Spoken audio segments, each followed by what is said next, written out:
itchy, huh? My hands are itchy. Well, not my palms, though. So not your palms. No money. Okay, no money. Darn. Speaking of money, did anybody even win that jackpot? Yes. Oh, well, darn it. Well, we're live here on another Reels and Heels episode. And today is going to be... We'll be until we win the lottery. Until we win the lottery. But we have a really cool guest.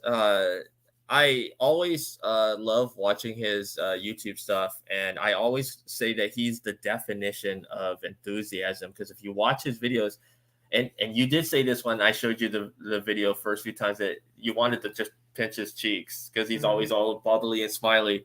So Cullen Watkins is joining us today from the Roughnecks Analyst Podcast, where he covers the Houston Roughnecks, which is... Say that 3 times fast. Yeah, try say that 3 times fast. Woo!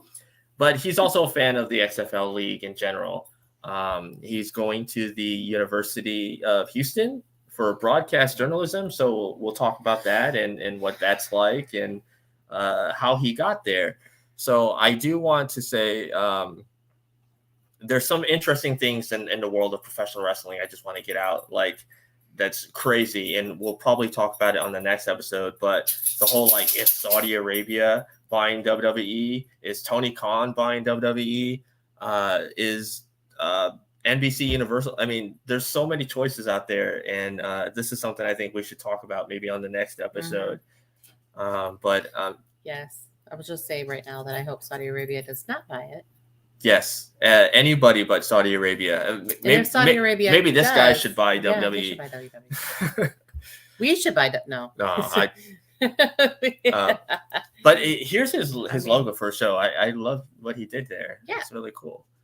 So let's go ahead and bring him up. Hey, Colin, how you doing? Hey, Brian. Hey, Nicole. Thank you for having me. Oh, see, look at you. Just want to pinch it. I know.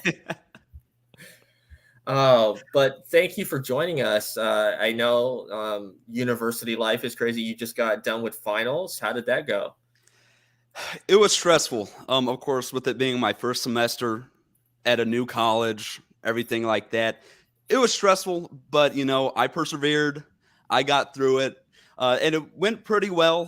But I'm ready for the new semester. And I've enjoyed my break, but I'm ready to get rolling this new semester. I'm going back very soon, actually. So I can't wait. I'm absolutely loving it. Yeah. So let's go back to your earlier days. What made you want to get into broadcasting? Yeah, so it actually came about, I'd say, about sophomore year of high school. Before then, I'd play sports on, I played baseball for 13 years. So I am really involved with the game of baseball. And I played, 2K, Madden, MLB The Show, all of those games, right? And I just always heard the broadcasters and never really thought anything of it. It was actually sophomore year of high school. This is pre-COVID times. And I was in a media class. And my media teacher said, hey, I know you're on the speech team. Would you maybe want to commentate like some basketball games or lacrosse games? So I said, sure. I didn't know what I was wanting to go into college for or anything like that. I was pretty experienced with speech team. I did a radio broadcasting event in a speech team. So I sort of had a general idea of what it was like. But then COVID hit. I wasn't able to do it sophomore year. But as soon as junior year hit, me and another color commentator, actually a really good friend of mine, we got together, got with our media teacher, and we just started doing basketball games, broadcasting and commentating the basketball games. And we were the only ones allowed to be in the arena at the time, with it being COVID. So we'd broadcast it to hundreds of people would watch. And we actually had a pretty good basketball team at the time. Turns out me and my color commentator are actually pretty good. We ended up winning our school a Midwest Media Award, first place for live event coverage. And nice. Really the rest is history. I've done probably about 45 to 50 games in total over my high school career. Baseball, basketball, football, lacrosse, hockey, water polo, did all of those games, and I fell in love with it. Absolutely fell in love with it. I love the storytelling, and I just love being there, feeling the energy. So I decided to go. go to school for it and give it a shot. So it really started sophomore year. Sophomore year. That's awesome. And you're going to, like I said, you're going to be really good at it. You have this personality that I think if you end up on a place like ESPN or something like that, like you'll have people attracted to you just from, the smile alone. There's something about a person that will draw you in. You say the same thing about Coach Hines Ward. When people like draw you in and you want to be invested in whatever they're saying. Right. Well, I appreciate that. Yeah. So, you, sophomore high school, you're like, this could be a thing. This could be a thing. Well, I love the way you put things. Well, I'm trying to think of this could be a career. Mm-hmm. There. That's was that like the nail in the coffin, or was there something that came along after that you're like, yes, this is definitely it? I'd say really about senior year. I'd say beginning of senior year, that's when, as you said, the nail in the coffin, when I really decided that's what I want to do. And two, the XFL had a huge role in it too. Just the way they did their broadcast, the way the interviews are going on. I just, something about it was just so attractive to it. And, just following these players and telling their stories, that made me realize I want to do that. I think I'm somewhat good. I'm better at it than I am math, so I don't really have an option. But I'd say about senior year, I realized might as well give it a shot. People always tell you to follow your dreams, believe in yourself. So I'm really doing that. And have I gotten sort of criticism from it, from, people going down business route or, a science route in college? Yes, I have. I've had people tell me, you're not going to make any money from it out of college. The odds of you being, a top dog in the industry are relatively low. And I understand that, but I'm still going to pursue it because I know that's my dream. And I believe if you really love your dream enough, you'll prevail in it. You'll succeed. So I'm betting on myself, and I'm not taking a boring route. I want to live a fruitful future for sure in this career. So, but yeah, I can also say that you could also be really good on the radio, like even top 40 radio. You have that voice. Yeah. Radio. I've always loved radio. Something about it. Just, I'm a big fan of Howard Stern and all those radio guys. Yeah. So maybe, in the future we'll turn on the radio and he'll have his own show.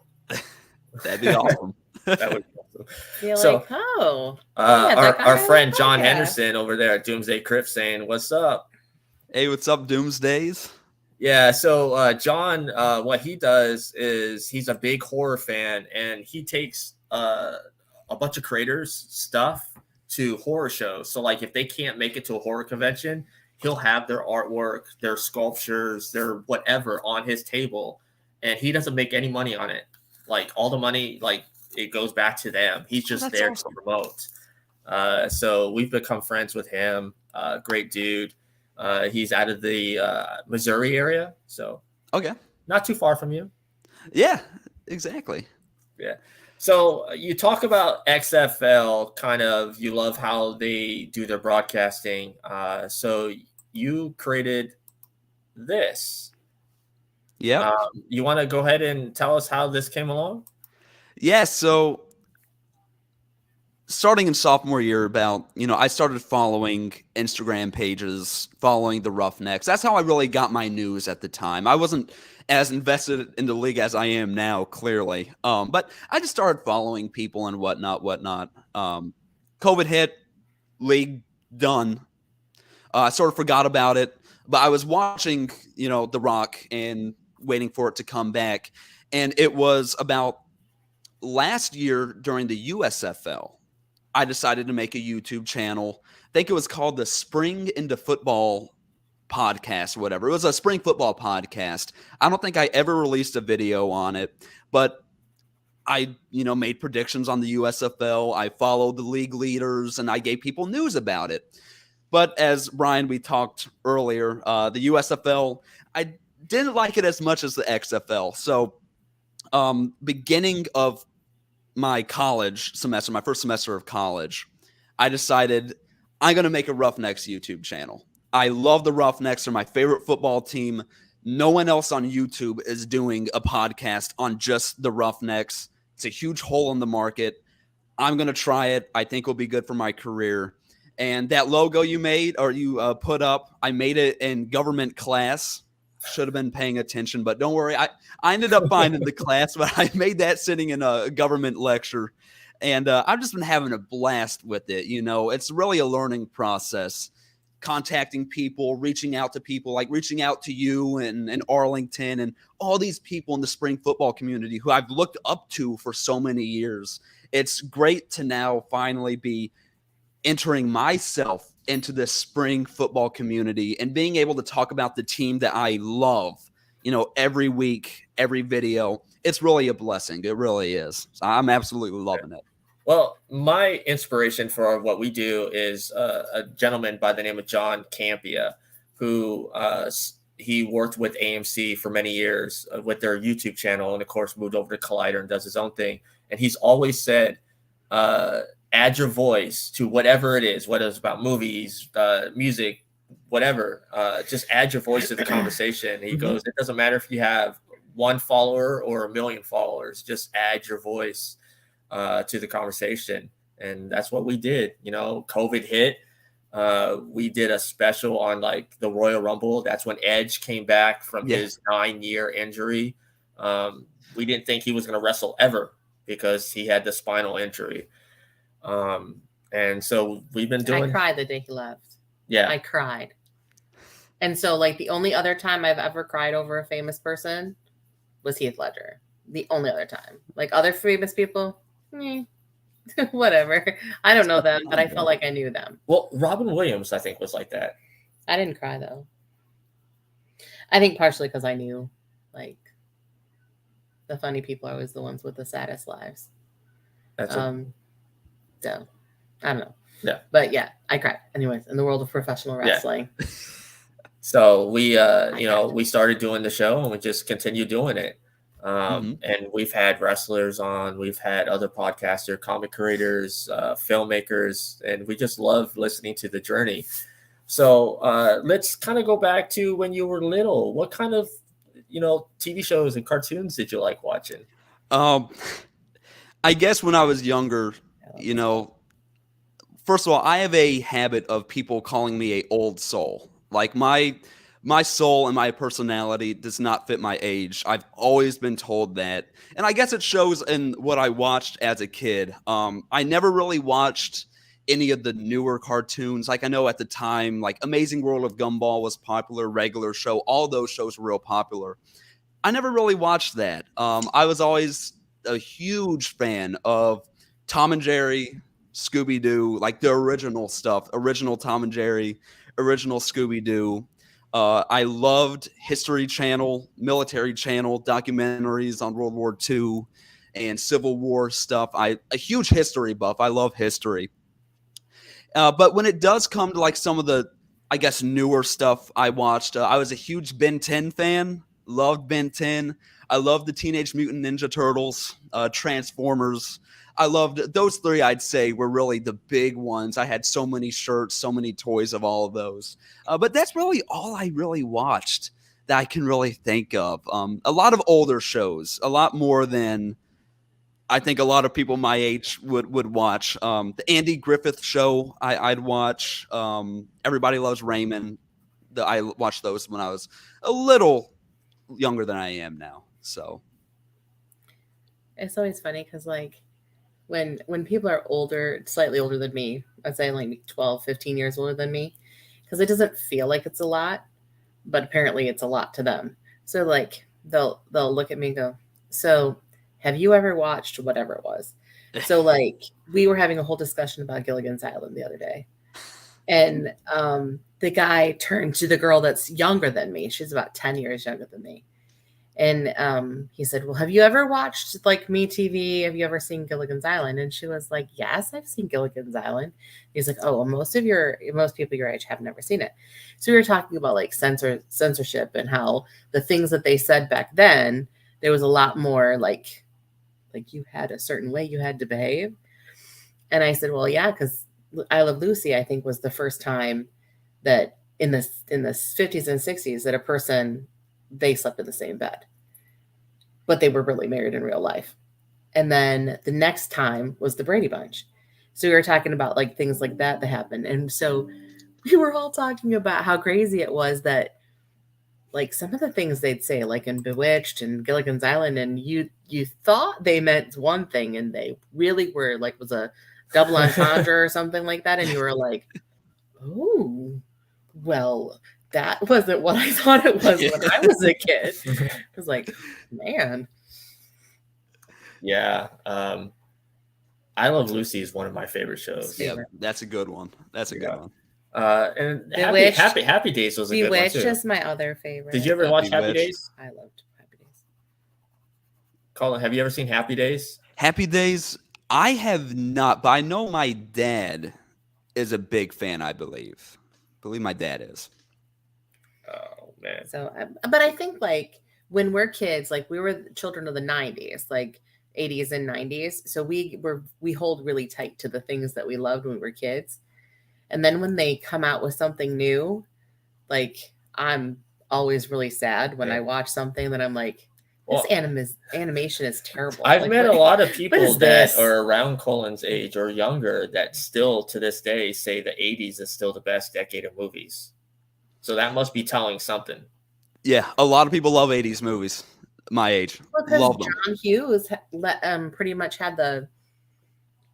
he was pretty much the messiah of the 80s movie, is John Hughes. I mean, the 80s had everything. The 80s had everything. Everything. I wish I was alive during the 80s. I tell that to my parents all the time. It seems like a great time to be alive. The music. I'm a huge Michael Jackson fan. I love Michael Jackson. So I wish I was in the 80s. Yeah. So speaking of music, you did tell me before we went live that you're a fan, like a huge fan of a certain artist. Who is that artist? Elvis Presley. Die-hard fan of him. My grandmother, who lives in New Mexico, I was telling you about, she's a huge fan of him. That's how I really found out about him at a young age. I remember listening to him when I was real young. I barely even remember when I listened to him. It was that long ago. And I've always just been a big fan of him, but it's really been until now when I started collecting like vinyl records. I got like all the Elvis vinyl records and stuff. And I love everything about him. First of all, his music is fantastic. His charisma is off the charts. And just, he was a great human being too. Like you were saying, Brian, he cared about everyone at the end of the day. And that's something I try to carry with me in my everyday life. You know, he's a great role model. I look up to him a lot. But Elvis Presley, love the guy. I watched most of his movies too. So I'm a huge fan of him. If you had to pick only one song, I know I'm going to put you on the spot here. What's your favorite Elvis song? Ooh. Probably Such a Night on the album Elvis Returns. Such a Night. That's one of my favorite ones. Cut there. Yeah. John, I'm not going to go with the basic answer.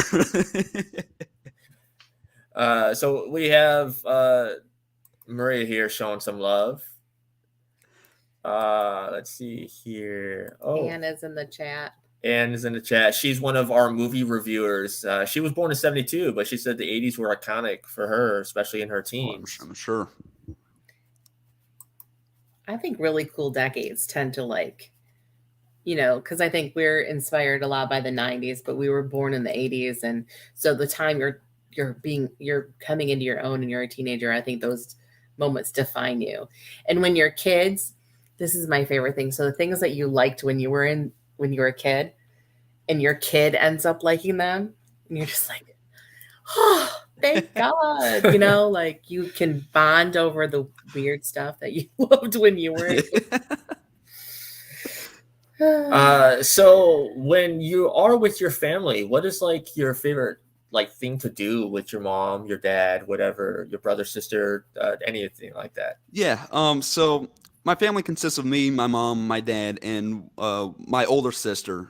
She went to Baylor University. And first of all, just shout out to them. I know they're watching this. I love my family. Love my mom. We've been through so much with each other. And my dad. Whenever I have an issue, I always just go to my dad. He's sort of like my guy I go to if I have an issue. He always seems to have an answer for me. And my sister, love her to death too. But I love, bowling with them. I love playing Monopoly with them.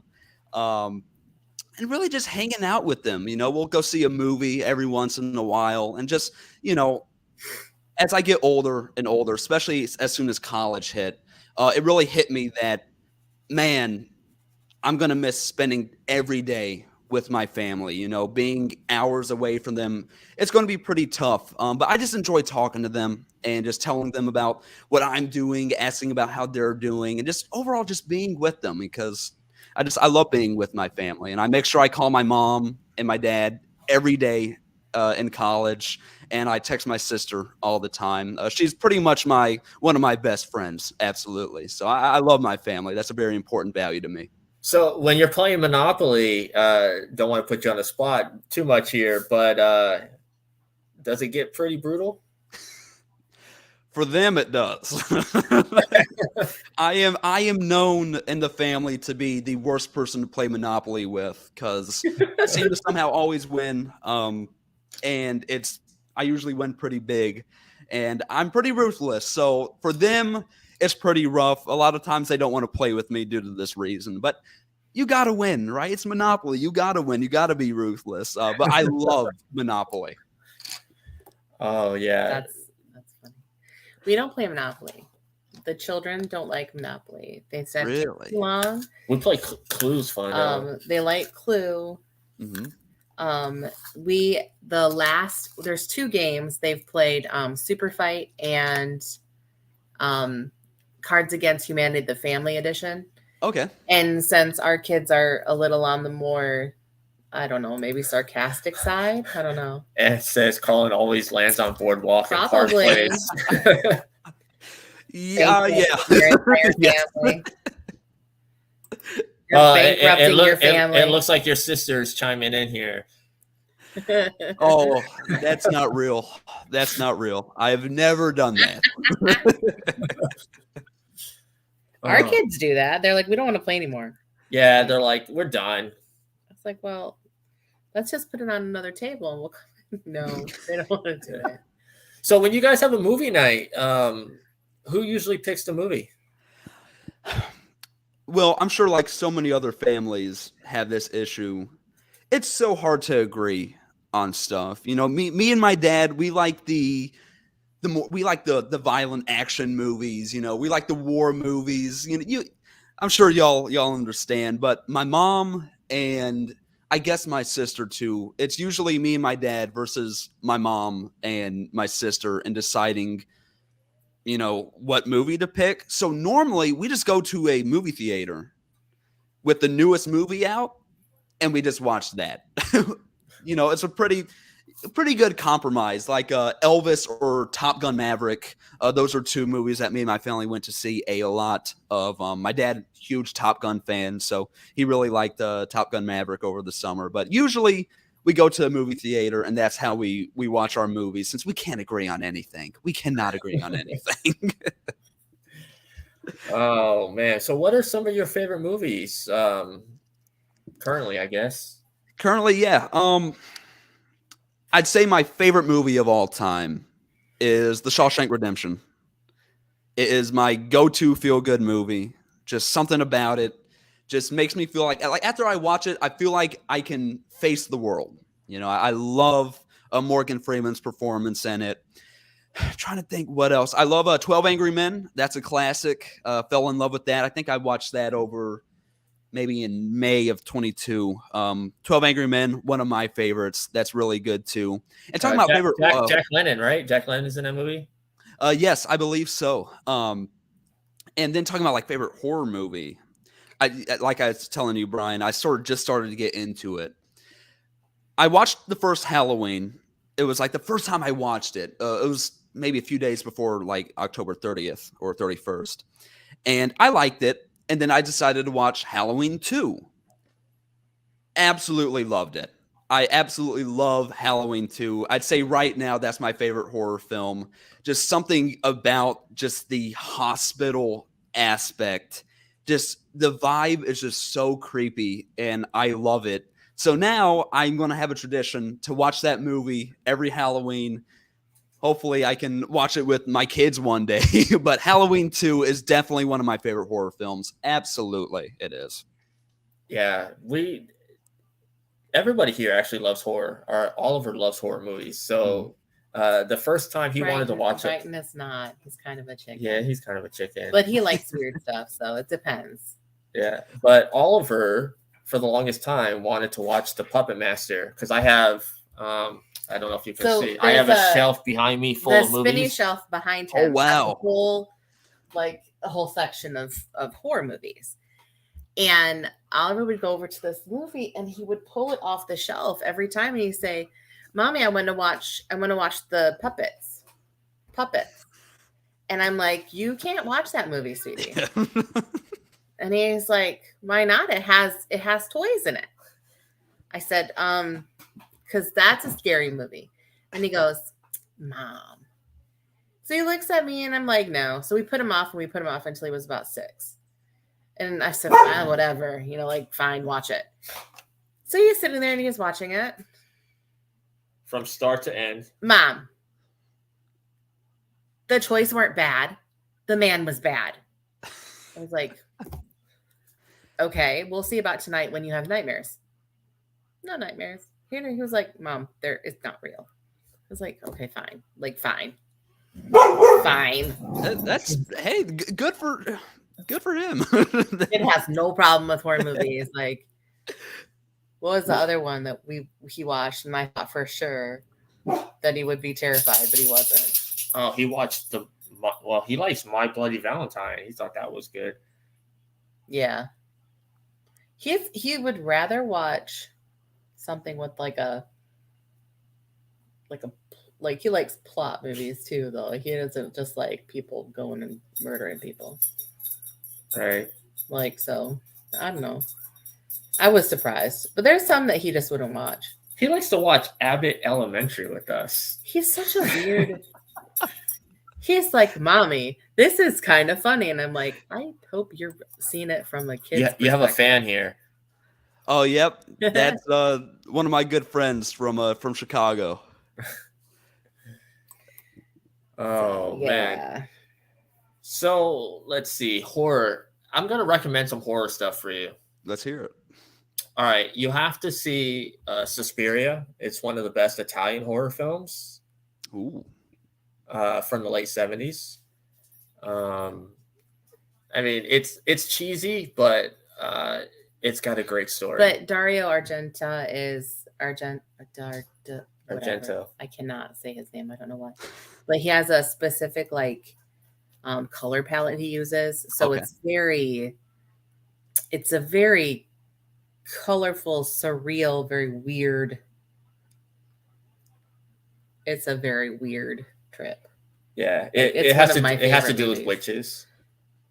Yeah. Okay. And I love when directors use their certain colors. I love when directors do that. There's a lot of blues and purples and pinks and yellow kind of gets in there. Yeah, there's a lot of it's not bright like Midsommar though. Like that. No. But it's dark. Like it contrasts the black very, very well. All the dark places in the movie. And you have to, it's from the 70s. So there's a different mood.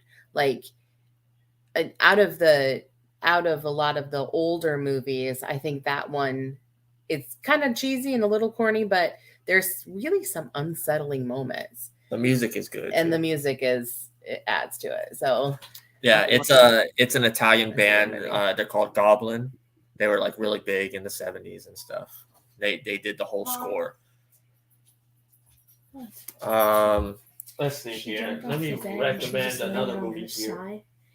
She got up. She went. She's fine. She's fine. You like werewolves? No, I can't say I hate them, but I don't love them. Okay, there's 2 werewolf movies that are neck and neck. The Howling is one. She's fine. I like that cover. Yeah. And then the other one is American Werewolf in London. American Werewolf in London. Okay. Werewolf in London is the best. I've never watched a werewolf horror film at all. They use really good transformation sequences, and it's all practical, which is really cool. When were those made? American Werewolf in London came out, I want to say, in 1980. Okay. And when I tried to grab her, she jumped. So when she jumped, and The Howling, like that, and she fell. 1981, they came out. Okay, so 80s, early 80s sounds like.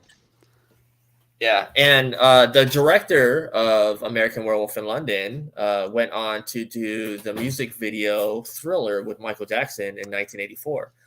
Really? That's cool. That is one of my favorite music videos of all time.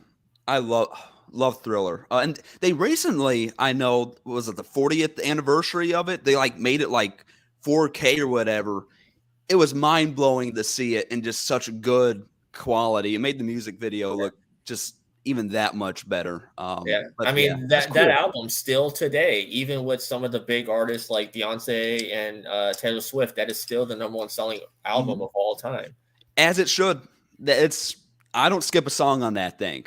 I know I have the vinyl record of it, an original one, and I'm always having it on my record player. Always. Well, you have your fans are out today. Oh, and yeah, Mitchell, he's one of my fellow broadcasting guys at Houston. So he's my guy. We've done a lot. We've done a lot of good work with each other.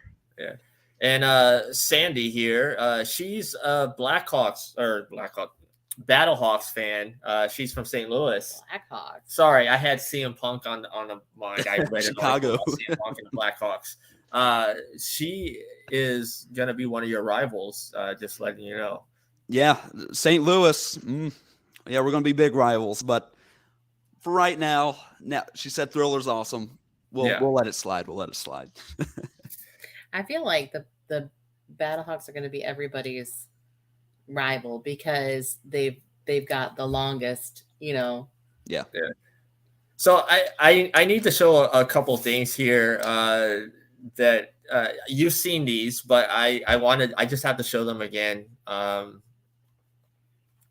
course, San Antonio is basically sticking their flag in everybody's yard. So we'll start with this one, and this is the one that went viral, and it made it all the way up to Danny Garcia's desk.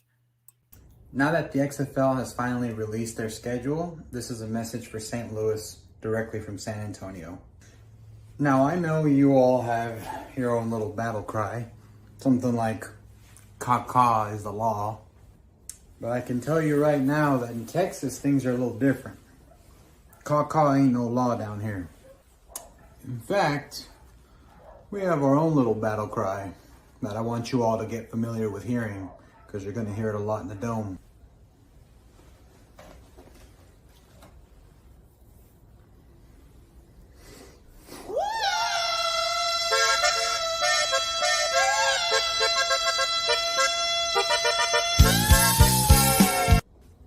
Horns up.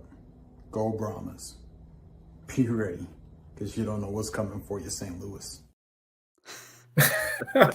Love that. That video cracks me up every time I see it. I love that. Yeah, and he's like, I'm done with St. Louis. Vegas, you're next. So this is the latest one. This is for Vegas. So the Las Vegas Vipers want to talk mess about San Antonio.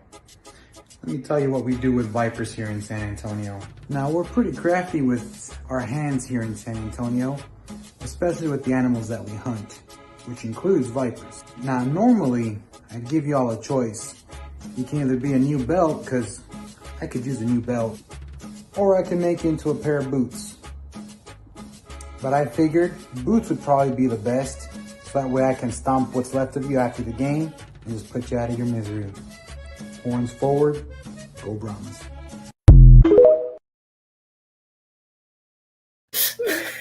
Oh, I can't wait for the next ones. Like I know. Okay, we'll call everybody out. Well, I will say one thing. I respect San Antonio, but there's going to be one team that's going to be running Texas this season, and we all know it's going to be the Houston Roughnecks. All right, the Brahmas, I give them credit; they're going to be filling up the Alamo Dome pretty well, but nothing's going to be Houston. Houston's going to be rocking, and Arlington, I'm not even going to acknowledge them. I think they're going to be the bottom when it comes to the Texas rankings this season. But man, we're ready. We're ready for it. I gotta love the trash talk that the teams are doing, especially on their official social media accounts, where St. Louis put up all the teams as like different Pop-Tarts. Yeah, that was crazy. Yeah, that was creative. I like that. And then if you follow the Vegas Vipers on Instagram, they said that they had their eyes on us, San Antonio. And if you go to the comments there, it's gold. Like the comments are gold. Like St. Louis chimed in and says, "Oh, do we finally agree on something?" And then the Vipers replied saying, "Yeah, that we're better." I am loving the trash talk.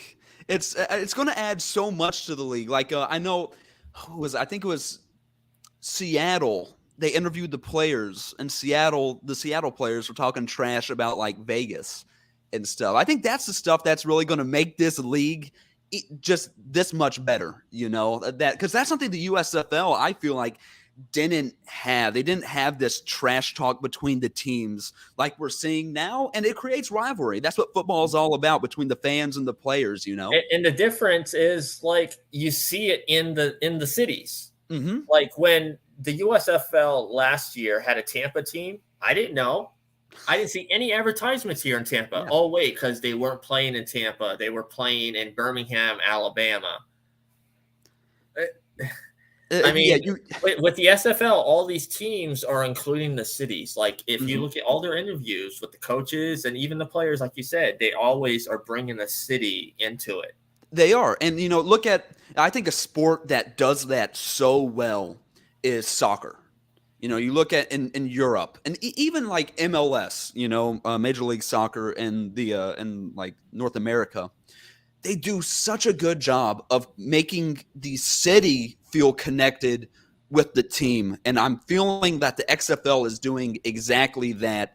And that's what makes sports so special for so many people, because it's personal, it's representing your city, San Antonio or Houston. We love the cities.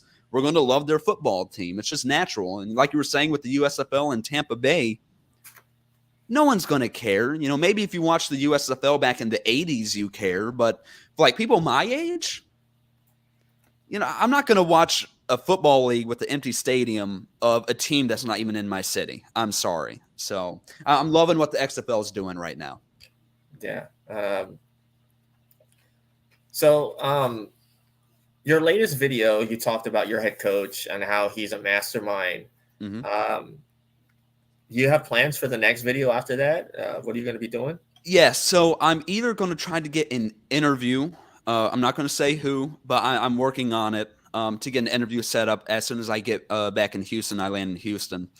I'd also a more fun video ranking possibly the 8 stadiums.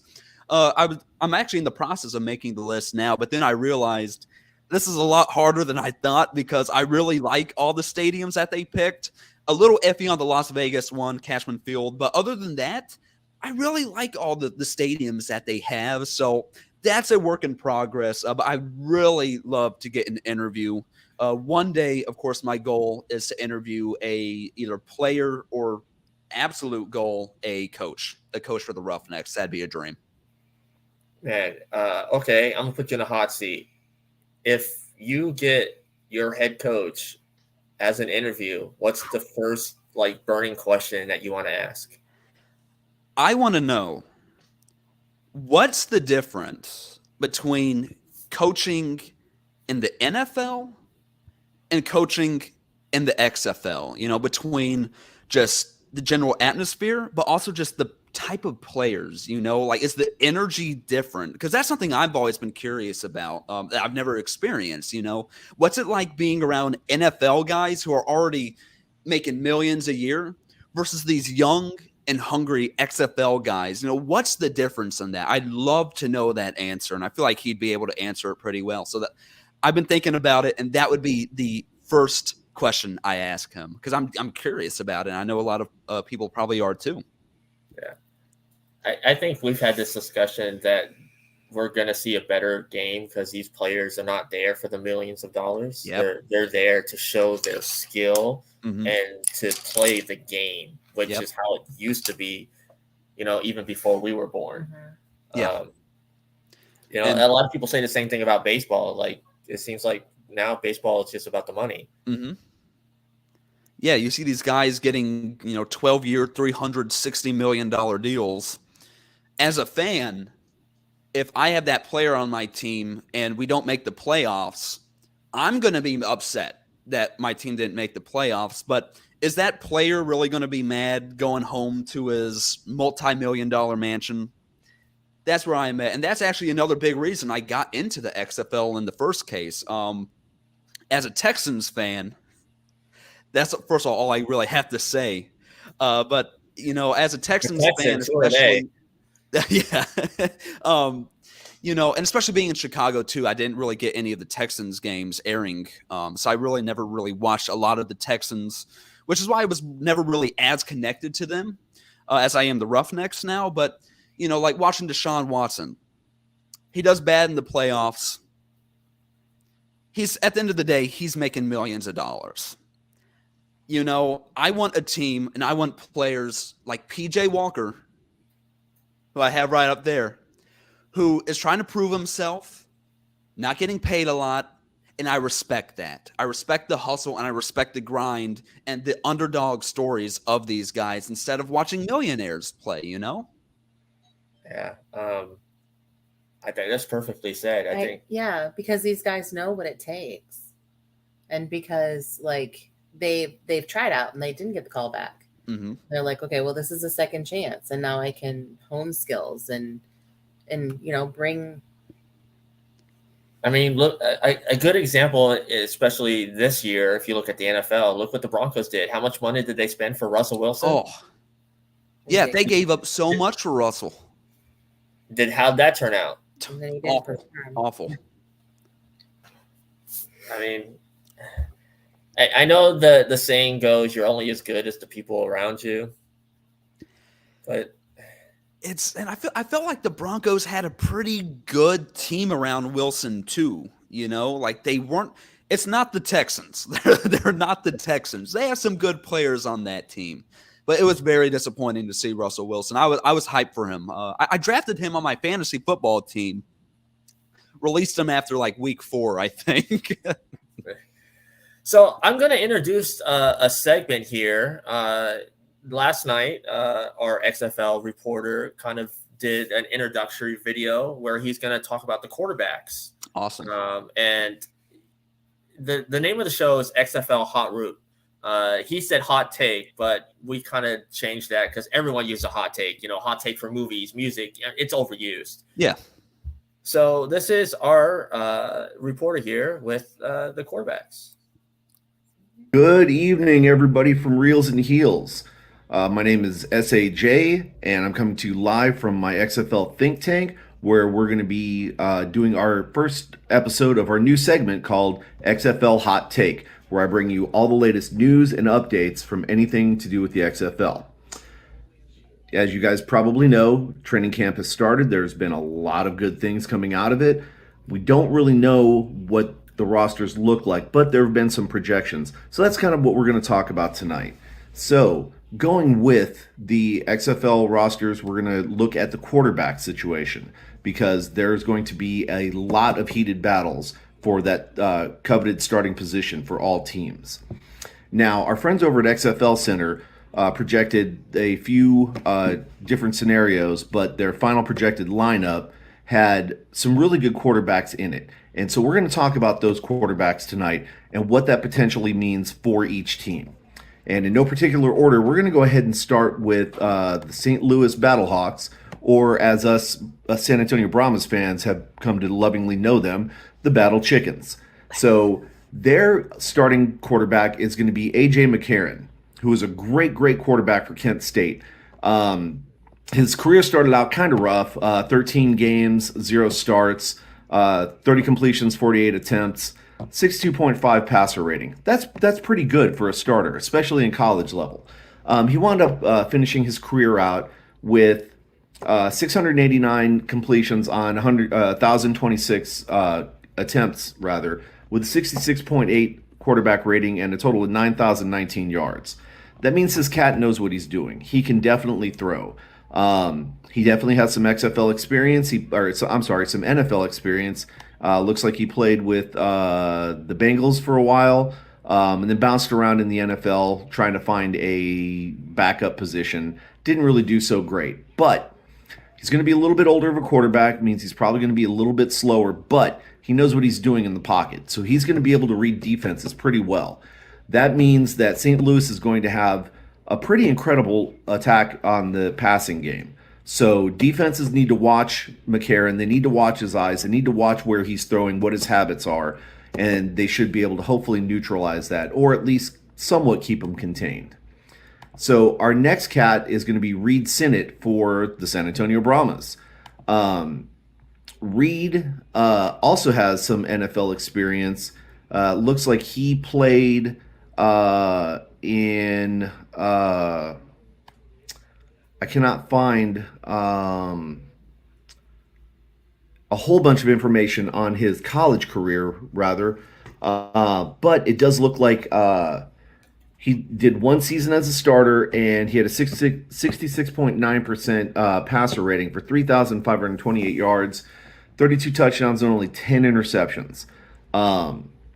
So he does have, again, some NFL experience. He's a bit younger. Looks like he played a little bit on the Bucks, the Dolphins, the Eagles, and now the Brahmas. So it's going to be interesting to see kind of what he brings to the equation here. Again, he's a younger cat. He's 25, so he's probably not going to have all the NFL experience, but it looks like he's got a lot of energy and he's got a lot of mobility in the pocket. So definitely expect him to look for those openings if he can't find that quick passing route, and expect him to put up some pretty impressive yards on his feet. So our next contender is going to be Jordan Ta'amu from DC. Now, that's a name that a lot of people will recognize. This guy definitely has had a lot of experience. He did wonderful things over at Ole Miss. Looks like in just 2017 and 18 alone, he had a 64.5 passer rating for 5,600 yards. So he knows how to throw the ball. And it looks like he's definitely not afraid to throw the deep ball. So kind of look for a lot of those challenges to the defense for Ta'amu, who put that ball up and let his receivers fight for it and kind of get the pressure off the inside routes and the slant routes and things. I think that's where he's going to capitalize most. So our next contender is DeAndre Francois for Orlando. DeAndre played for Florida State for 4 years, and then it looks like he potentially played for the Hampton Pirates, which is another college. So he's got pretty impressive stats. We're looking at 686 completions out of 1,190 attempts. His quarterback rating is a little bit lower, though. He's looking at 57.6 quarterback rating for a total of 8,800 yards. Probably not the most accurate guy, but his stats are pretty decent, so expect him to be working on that in training camp, focusing on kind of sharpening up his edges and getting a little bit more accurate with his passing so that he can kind of try and chew up those defenses. I expect to see, with numbers like this, I kind of expect to see him running more intermediate routes, maybe short routes, things like that, things that he knows that he can pick up. Again, it doesn't look like he challenges defenses too deeply often. But then again, that could be a secret to his game. Maybe he's holding back on that, and that'll be what he brings out in the game. Again, I expect shorter routes from him. Our next candidate will be Kyle Slaughter for Arlington. Now, Kyle Slaughter definitely made a name for himself in college, and he played a little bit in the NFL as well. In fact, it looks like he played for quite a few teams in the NFL. We're looking at the Broncos, Vikings, Cardinals, Lions, Bears, Raiders. Back to the Vikings again. Then he played for the New Orleans Breakers for a little bit, Jaguars, and then now he's with Arlington Renegades. It says when he was at his high school, he was a two-sport athlete rather.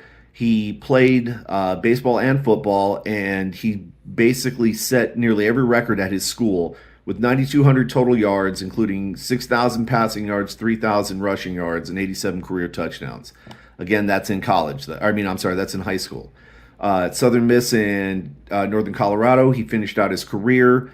He had a 62.1% passer rating, and it looks like he only started 1 year with Northern Colorado, but he put up some pretty impressive numbers. We're looking at 198 attempts, 319 attempts, 198 completions. That's pretty good. You're looking at about an 8.3 average. So what that tells me based on these numbers is that he is also not afraid to challenge defenses deep, right? So defenses are going to have to watch this guy and watch how he reads the receivers and the coverage, and that will tell them exactly where he's going to be going with the ball.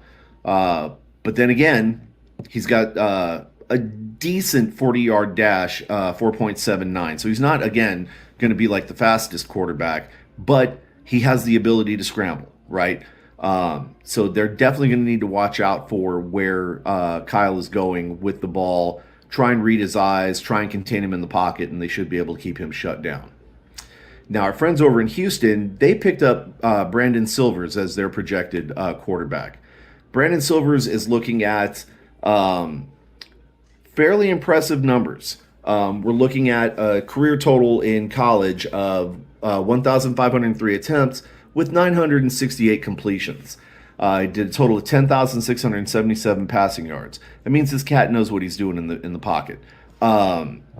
So expect to see him reading the whole entire field, not just trying to challenge to go deep, but doing everything that he can to get that ball passed to his receivers and put it on them to catch that ball and take it to the house.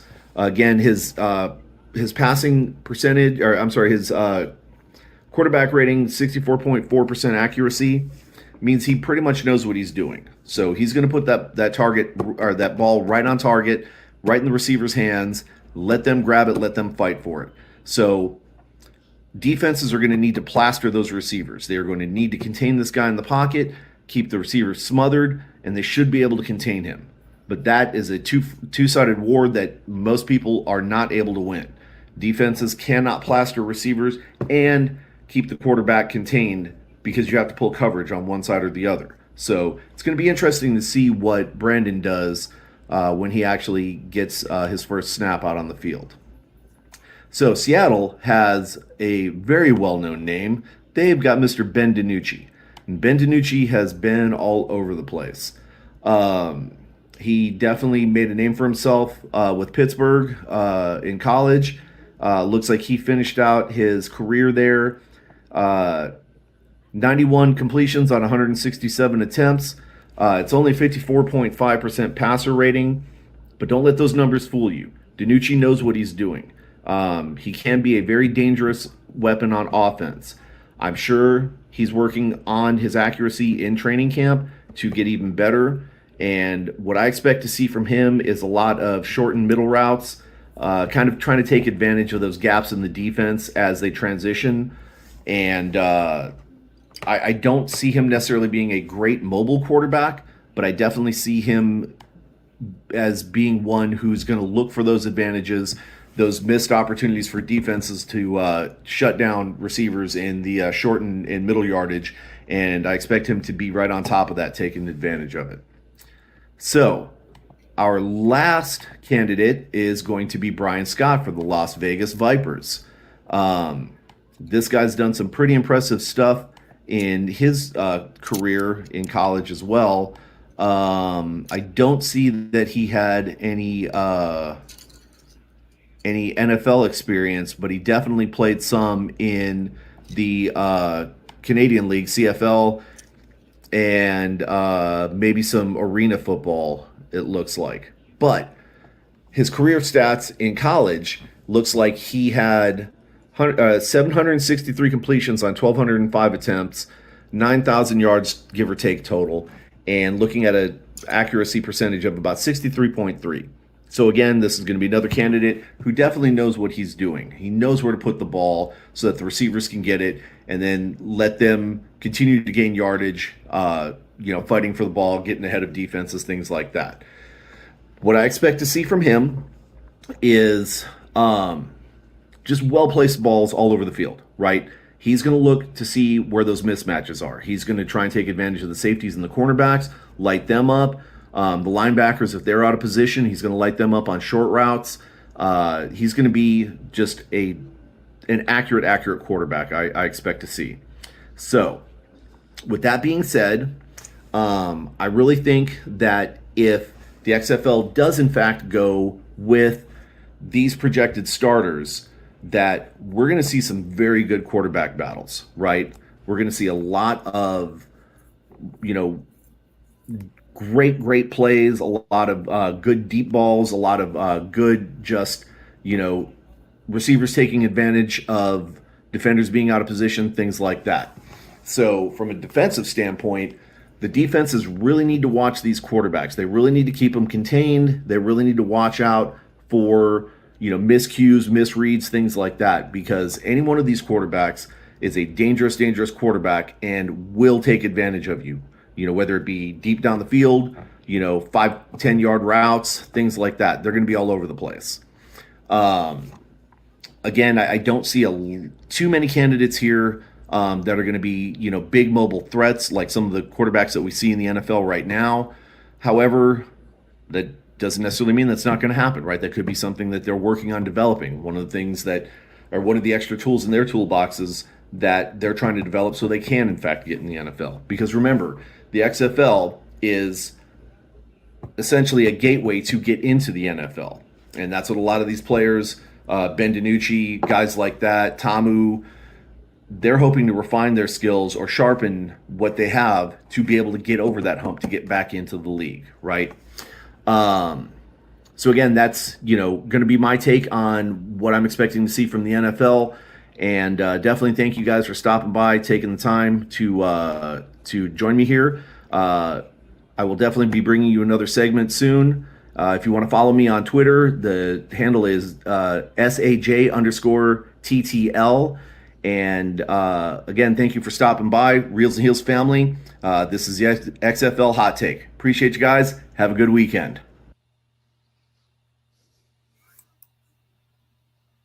What do you think? I read that article that he was talking about. And first of all, I love the article. And we sort of needed, us XFL fans sort of needed a sort of base way to go when knowing, predictions for these quarterbacks, like who's starting. But I actually agree with the list all the way through, especially with the Roughnecks. When we first actually drafted, Caleb Ellaby and Brandon Silvers, the two original Roughneck quarterbacks, I went out and said right away that Brandon Silvers was going to start because I loved him in the spring league. He played with the Conquerors and he played with the Roughnecks now offensive coordinator AJ Smith. If I talk about him a lot in my videos, but he performed great under that offense. He performed great. That was his last spring performance, and he performed amazing. So I knew from the beginning that Brandon Silvers, he should start. And I got comments saying, no, Caleb Ellaby is going to start, or now Cole McDonald is going to start. But I'm sticking with Brandon Silvers, and everything he just said, I agree with. Great passer rating. He threw an insane amount of touchdowns compared to his, one interception in the spring league. So Brandon Silvers for the Roughnecks, I'm looking forward to him. I'm a huge fan of him, and I think I will be the rest of the season. And it looks like your auntie is watching. Yep. Aunt Bunny, she's also another huge Elvis fan who got me into Elvis. So shout out to her. I love Aunt Bunny. Oh, man. Yeah, so I love that. Love that his family is watching and like supporting him. That's awesome. That is awesome. It's like, oh, And I have to appreciate Jay for doing what he does. Whenever he can't join us live, he said he'll record videos for us, and it'll be a different subject about the XFL. And, Oh, absolutely. That's a good thing there. Something for people just to watch, so they don't have to do the digging. They can just watch someone and get the information like that. That's a great idea that he has going there. yeah. We figured this year, it's a new year, new opportunities. We wanted to kind of change the show up a little bit. So we added XFL talk to our show. Other things we covered, like I said, movies, television, pro wrestling, comic books. We love talking about comic books. So speaking of comic books, are you a comic book fan? I am not a comic book fan, but I still follow wrestling now. But I was a huge wrestling fan back in middle school and early high school. I went to Backlash, I went to a SmackDown, I went to a Raw. I think I went to the Backlash where Jinder Mahal beat Randy Orton for the WWE title. It was in Chicago. That match never happened. Nope. That's a that core match never memory. happened. I know people forget that happened, but I was a huge WWE fan, and Bray Wyatt was my guy. I love the Wyatt family. I have multiple Bray Wyatt T-shirts, and I still follow wrestling, like the whole Saudi Arabia thing. Been following that and stuff, but yeah, I was a huge wrestling fan. Yeah, that is definitely the big hot take right now in wrestling is what's going on with WWE. I truly don't think it'll be Saudi Arabia because so many talent have threatened to leave if that happens. Yeah, it would throw everything off big time. Yeah, and then of course, just within the last couple of days, Tony Khan and his dad, who owned the Jaguars and AEW, of course, are in the mix. So it's going to be interesting.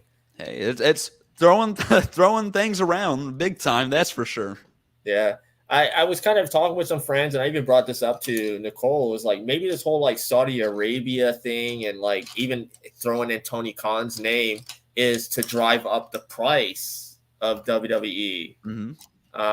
Because right now they have a deal with NBC Universal. I mean, all their stuff's on Peacock, and then Raw is on USA. The only one that's not is SmackDown, which is on Fox. But they have a long history with NBC Universal, so maybe they're trying to drag up the price for NBC to fork up. And no matter who's buying it or whatever, it's gonna be so much money. I mean, WWE. I mean, right now it's looking at about the last I heard was maybe close to $9 billion. That's crazy. That is so much money. What that? My money God. Like. I don't know. I mean, the closest I've seen to a lot of money is remember in Vegas where they had the $1 million and it was real in the thing. Yeah, like that's the closest that I've been to $1 million. Oh, that's cool. That's cool. Yeah, when you go to they don't. I don't think it's there no more. But in downtown Las Vegas, in the what is it? The Lady Luck. They have it's in this like bulletproof like. No, it's on the Strip. No, it's not. It's downtown. It's in Fremont. Yeah. It's on Fremont Street. Oh, yeah, it's in this like round or like this bulletproof like casing, and it's $1 million. Just right there. Yeah, so close, but yet so far. Yeah, you can look at it, but you don't know. He loves Bray so much that their cat's named Bray. Yep. I love it. We named our cat after Bray Wyatt. Is your sister a wrestling fan too? She sort of is because I got into it. She was a huge fan of Finn Balor. She I think she has a shirt of him. But yeah, she follows it. Nicole loves Finn Balor. She says he has great legs. He has good legs. He has a nice leg. My sister would agree. I mean, like, because I know that I think women watch wrestling for totally different reasons, but I think men watch wrestling too for those same reasons, only probably for the women. But like it's not for us. It's like, okay, if he's not wearing tights, then I get to see the definition of his legs, and that's exciting. I'm so ridiculous. Anyways, but still, like, and then you love the charisma and what people like. I don't think he's the greatest on the mic, but he definitely commands the ring when he walks into it. Yeah. So, yeah. So you said Bray Wyatt is definitely like your guy, huh? Oh yeah. And I think I didn't mean to do it, but I think I tried to take a lot of his, just ability to, because his on mic work was just phenomenal. He was able to grab an audience when he walked into the ring with his mic performance. And I think I tried to, over time, just slowly just bring that ability to grab an audience's attention into my work. Not intentionally. I think it may have just over time been that way because I watched him so much, and his in-ring performance too. I loved Sister Abigail finisher and stuff. I'm huge fan of that. Yeah. So this is probably right around the time that you loved, really were into pro wrestling.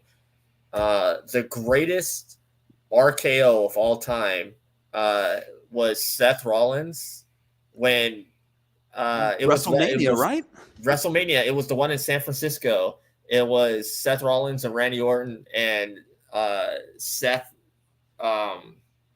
When they do the monkey bar flip, Mm-hmm.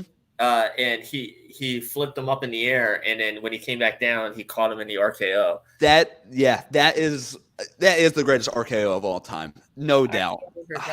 Yeah. I still watch that every once in a while too. And then just the other day on WWE's YouTube channel, they said it's been like 30 years ago, or no, not 30 years, maybe like closer. Yeah, maybe it was 30 years when it was Shawn Michaels versus Shelton Benjamin. And it was the super kick when Shelton Benjamin had jumped off he jumped off the top rope. But from the middle to do like a springboard, and he caught the super kick. 30 years ago, jeez. And it's great. Shelton Benjamin, he's still around, isn't he?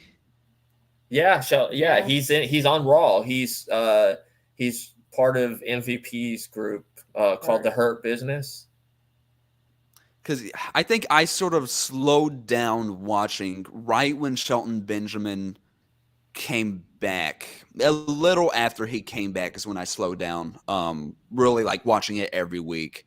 I like him, athletic guy.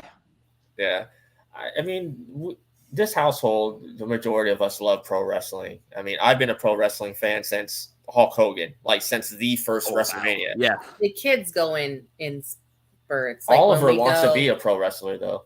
He just said that he didn't really want to be that anymore, but it depends. Like it kind of depends. Like, well, if we go to a live event, then they watch it for a while, and then they get busy doing their own thing, and so it is what it is. Like, I think with pro wrestling, I think you're always a fan, and you maybe follow it a little bit, but maybe you don't watch it as religiously as you used to. Yeah, like, there are years I didn't watch it, but I'll pick it up and watch it. Like, we've been watching AEW regularly. We predominantly watch AEW. AEW, okay. Mostly because there just hasn't been anything new on WWE. Since Triple H has taken over creative, things are getting better.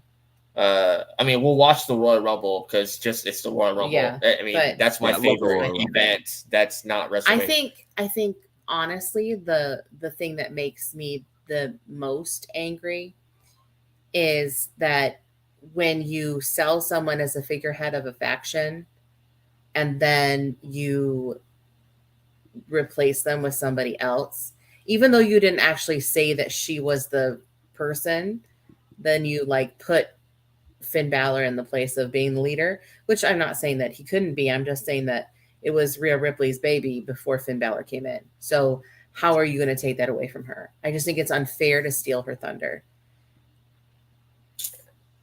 I know. You're still. And I love Rhea Ripley. I think she's a force, and she can use the mic, and she can wrestle. So what are you doing? Like, stop misusing my people. Okay, yeah, this was an emotional moment. Yeah. I always saw highlights of that. Yeah, that was, I want to say, WrestleMania 24 in Orlando. Yeah. Yes, Ring of Honor and New Japan, totally different than Ring of Honor is more like indie style. New Japan is very hardcore, like more strong style. But I think, like, if you follow them, you kind of are lucky enough to see little glimpses of your favorite people when you end up watching AEW, which is kind of nice. You don't see them on WWE, like the sheer. Yeah. You love commentating though on AEW, like Excalibur. I would like, rather take listen a breath, to the dude. commentary on AEW than WWE. It's like, you're not a Michael Cole fan. Oh, the Michael Cole, yeah. But I feel like they call the match. So you like Pat? Pat McAfee is crazy. Yeah, like nuts, and you can tell he's a fan. And there's just something about that. Like, when a person is that into it, it's not just their job; it's actually something they love. Mm-hmm. You know, so Pat McAfee is an animal, but I don't know. They just, I feel like Excalibur and Tony Schiavone and Taz have a little bit more of a. Their goal is to call the match. It's not to wreak whatever havoc. I mean, and even then, you hear them say like little things like, "Oh, that's a good catch." Like, somebody saw something that the other one didn't see, and they were able to say something about it. I think what's great about that team is you have Taz, who's the ECW legend. You have Tony Schiavone, who's the like wrestling commentating like announcer legend, and then Excalibur, who is from the independent scene. He actually owns his own independent company in Los Angeles. That's where like the Young Bucks got their start, and SCU, like Frankie Kazarian and Scorpio Sky. They all started there in Southern California. Excalibur has a company there. It's Frankie called Kazarian left AEW. Yeah, he signed with Impact.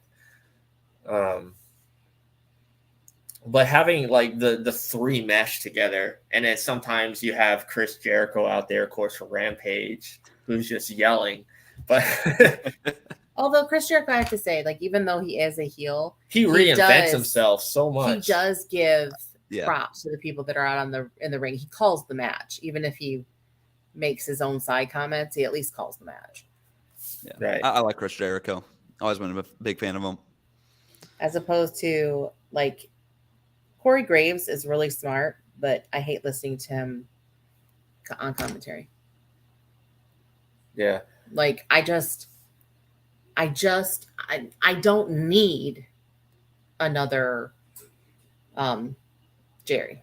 Like, I don't need another Jerry Lawler. I don't need you to make a comment about how beautiful a woman is, or I just don't need you to do that every time. Like, they're out there trying to earn the same, clout as the men. So give that to them as athletes, not as sex symbols.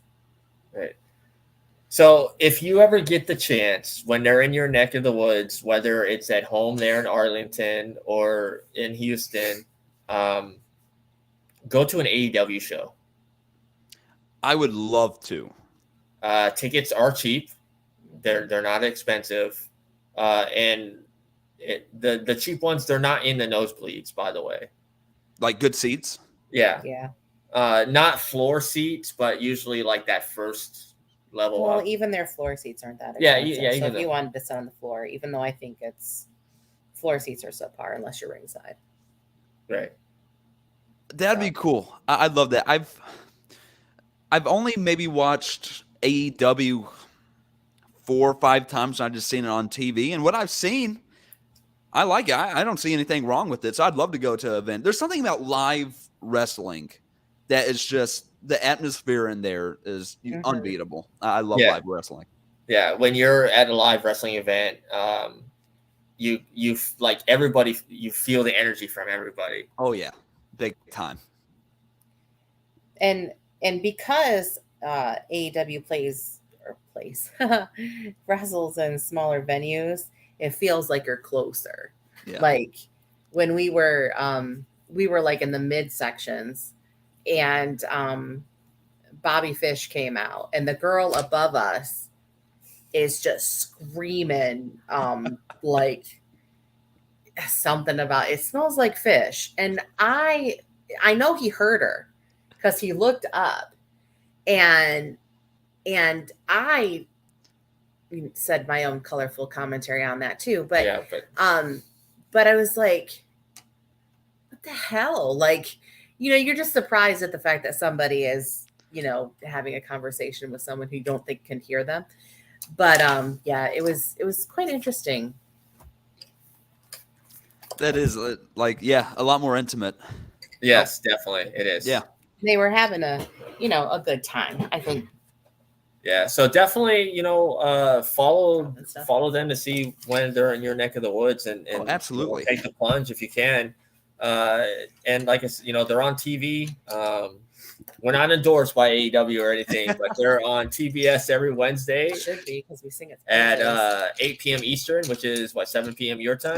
7 p.m. Yeah, and then they're on Rampage on Fridays on TNT at 10 p.m. Eastern, 9 p.m. Central. Well, I might, because I have a lot of free time, so I might have to start doing it as like I used to.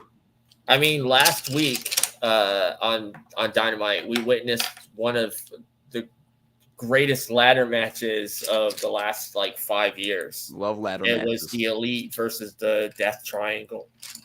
So we're talking Kenny Omega and the Young Bucks against Pac, Penta, Death Triangle, and Ray Phoenix.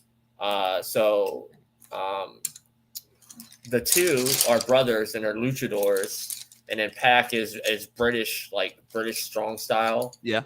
And then of course the Young Bucks are independent legends. They model themselves after a combination of the Rockers and the Hardy Boys. And then of course, I know you're not really a fan, but you cannot deny that Kenny Omega is probably the best wrestler outside of AJ Styles in wrestling today. Okay. Whatever. I know she doesn't. I just don't like him. I don't know why. I want to like him, but I just don't like him. Just not a Kenny Omega fan? I just don't like him. I don't know. I should. I mean, he agrees with all the things I agree with, but I just don't like him. Sorry. AJ Styles, though, is... I love AJ Styles. He's so fun to watch. Yeah.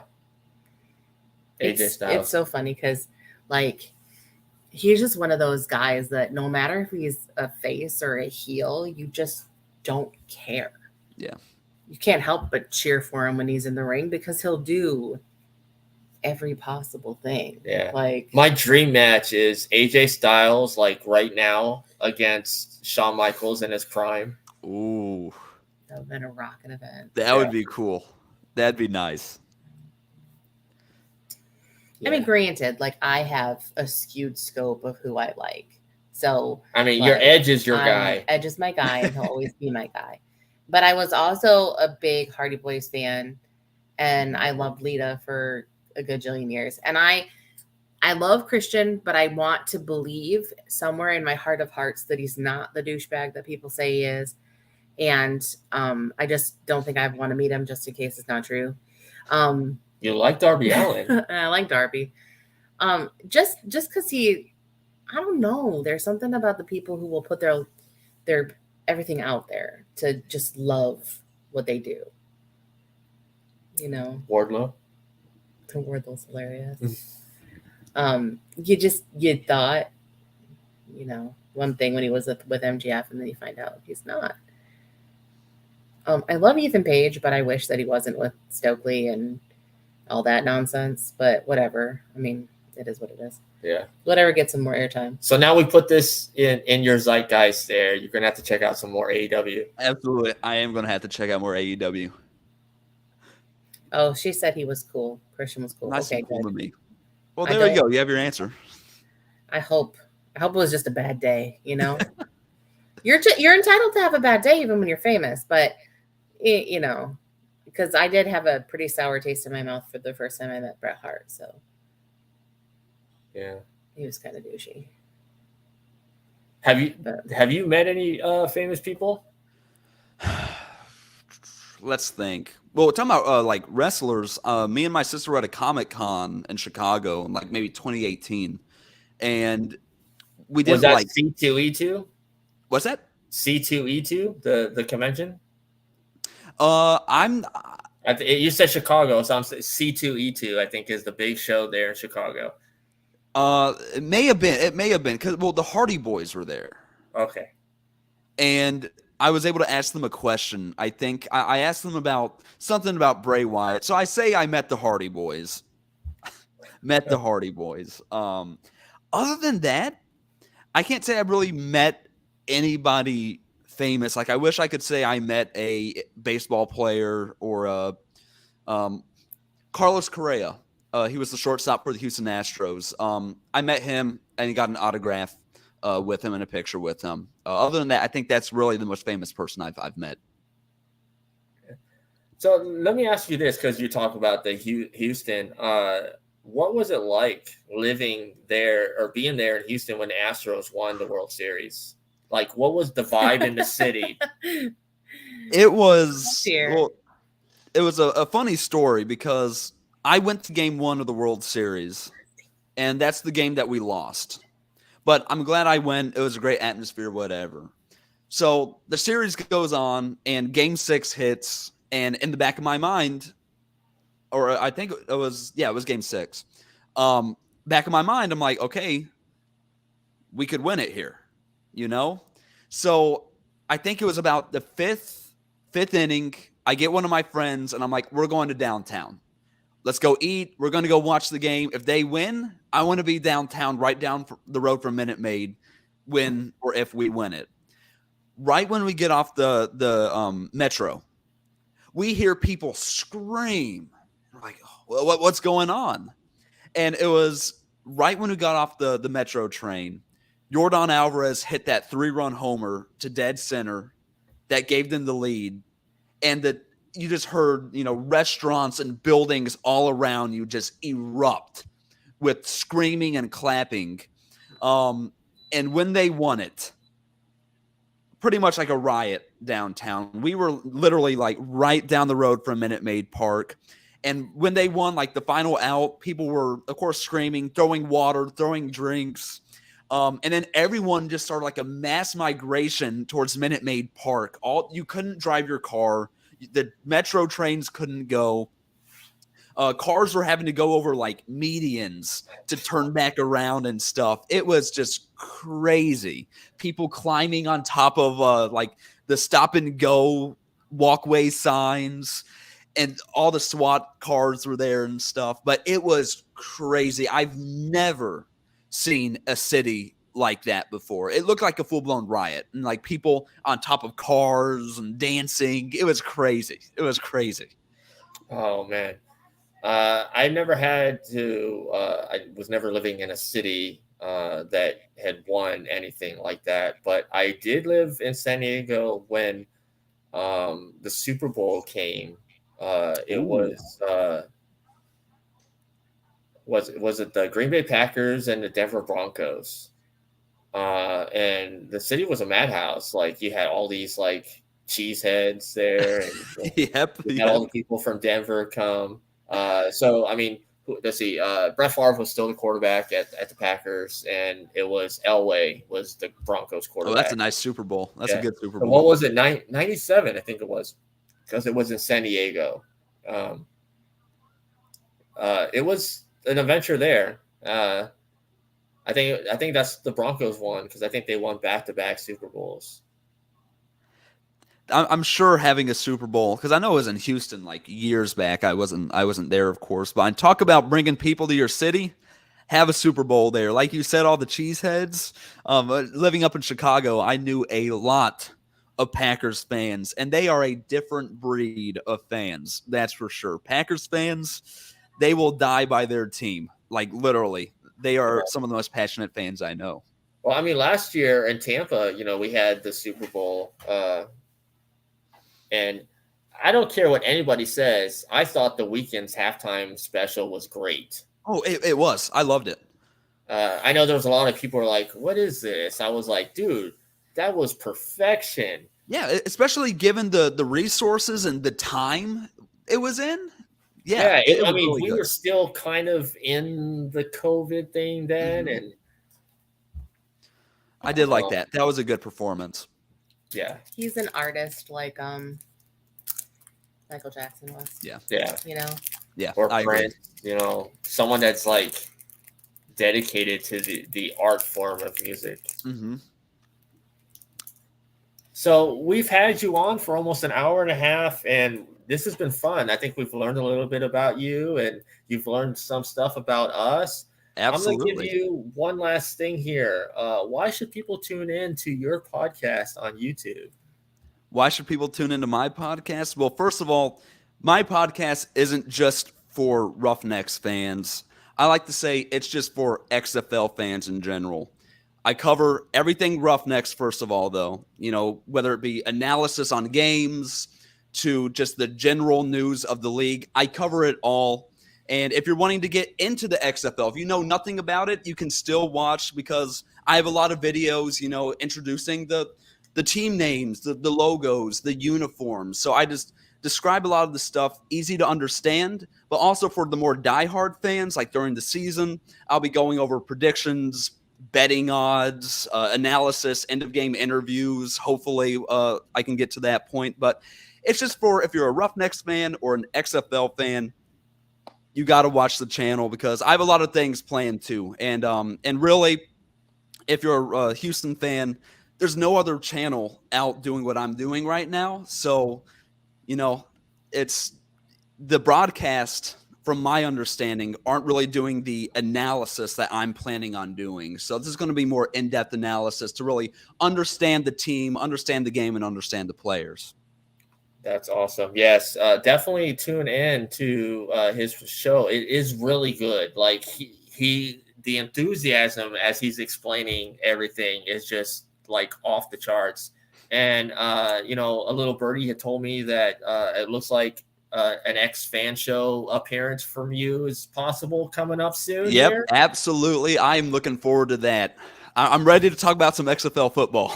I can't wait for you and Dirty to exchange some words. That's going to be good.